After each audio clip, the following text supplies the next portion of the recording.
everyone, welcome back to my channel. Today we're going to review our March 15th paycheck budget. For those of you new to my channel, hi, I'm Kate and we're a rural living family of 5 currently living on one income paid monthly to reach our financial goals. We are still paying off our debt, but we recognize that it is not a race and that there are other financial obligations that are going to come up in the process. So while I go through our transactions and receipts to update our expense tracker, I'll talk a bit about our March budget with me because it's been a while. So we had a lot of obligations for that particular paycheck and it made it very, very close to a zero-based budget for us. We actually, when I set it up, our zero-based budget wasn't zero-based, it was actually -5. I don't recommend you set up your budget that way, but I knew it was going to be okay because I always budget $150 for our electric bill, and I had seen our electric bill prior and it was $103, so I already knew there was a little bit of a wiggle room. Like I said, I do like having a buffer within each month, but with this month there was really no buffer. -5, there's no buffer there. Some of the new obligations for our March paycheck were sinking funds that I needed to start, like for my son's wisdom teeth removal that's coming up in June and his trumpet cleaning for this summer. But because our budget was so close, I actually had to push back our back to school sinking fund until our April paycheck. We also had a massive Chewy auto ship in March. Now I don't use many subscription services.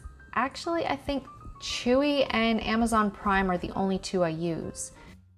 But we currently have 2 rabbits and 1 dog, and it is just so much easier to get their necessities shipped to us every 8 weeks rather than going out and constantly bringing it home. We do supplement here and there with some treats and some pine for the rabbits.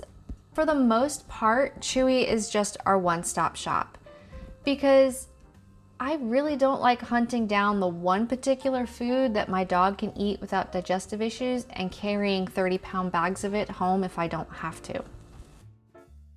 Another expense we had for March was for my car. I had budgeted $100 for an oil change and for them to diagnose a camera malfunction error that I was getting.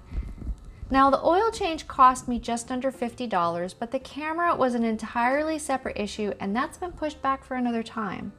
So not long after we got the car, I hit a deer and most of the front end, my grill, my bumper, my radiator, my hood, my windshield had to be replaced. Now I drive an Explorer, so this deer did some pretty good damage. But as they were going through all the options that it might have been as they're trying to figure out this camera issue, they noticed that the glass was not factory glass and they thought that that might have been causing the problem. Sadly, that wasn't the case. If it was, I could have gotten a supplement from my insurance company, but it's really not the case. And the part that I need will cost me $1,445. That's just the part. That's not including the labor, any of that. So this is something that needs to be saved for now too, but like everything else, it needs to wait its turn.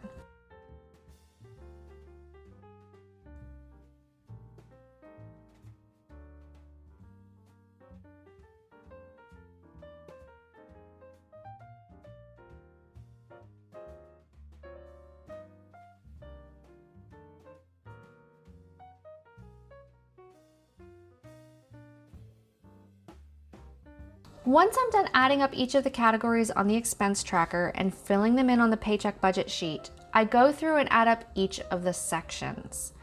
For categories that are from sinking funds, like our medical expenses, gifting expenses, I update the expense portion and the income portion. That is money that needs to come in to make up for the expense, and I can only move money out of our savings account a specific number of times each month. This is just one of many reasons why we leave a buffer in our checking account. So even though we follow a zero-based budgeting method, our checking account and savings accounts are rarely at zero.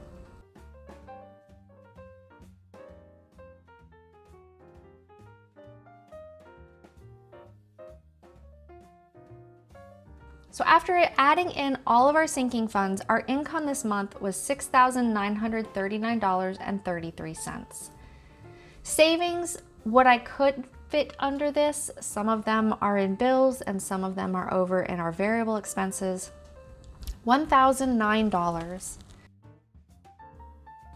Bills. Our bills were at or under budgeted for the first time in a very long time, $2,213.70. That first box of variable expenses with food, household, etc., $1,624.34. And then the last box of variable expenses was $1,545.01. Here I've also included the bill for Hubs' filling, our real estate taxes, medical expenses, and so on. Our fuel was actually a little bit more this month than I budgeted for, but our therapy was under. I must have miscounted by one appointment when I set it up this month. And then additional categories that I couldn't fit in either of the variable boxes above are school and gifting, and I just added them in the paycheck summary box below. Overall, we had a $240.32 overage for this month. Being a debt repayment, it could go to that, and most months it actually does. However, like I said, we have A's wisdom teeth surgery coming up. We're replacing our roof this summer, and my car's camera needs to be replaced. I've got other things that this money can go to for the time being. For right now, I'm just going to leave it in our checking account and go in that order. So if our out-of-pocket is more than I'm estimating for A's wisdom teeth, I'm going to use it for that. If we can cover the roof and we don't need, extra money towards it, then it'll go towards the car's camera, and so on and so forth.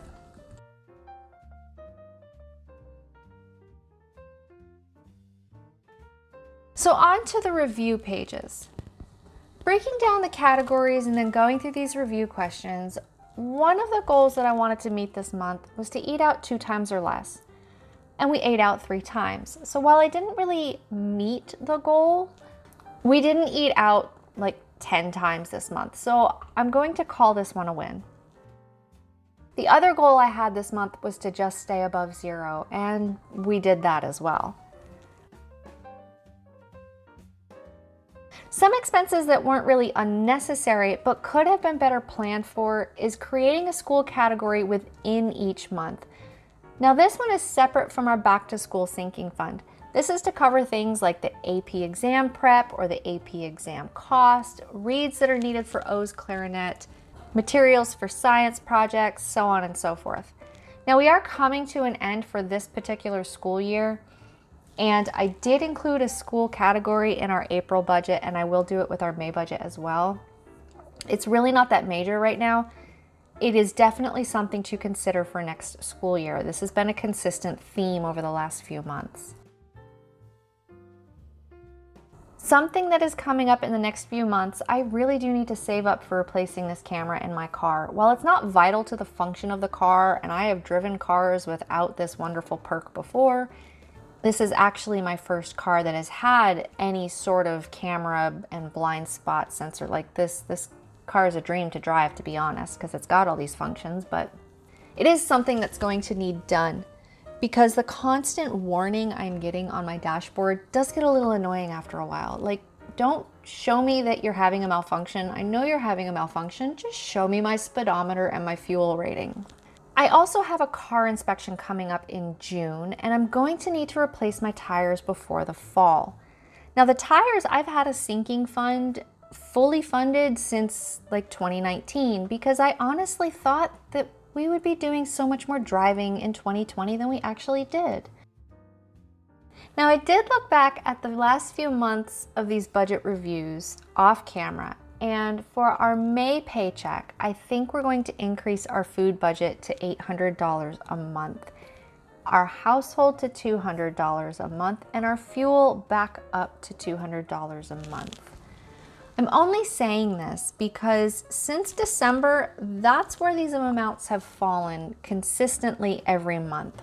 And it just seems like that's the new spending amount based on our current stage of life, our current prices in the area, just so on and so forth. And to be more realistic with it, I think I need to increase our prices. $800 a month on food is something I'm not too keen on seeing. However, we have a lot of diet issues in our family. We've got food allergies, we've got lactose intolerance, we've got 2 teenage boys that can house a lot of food.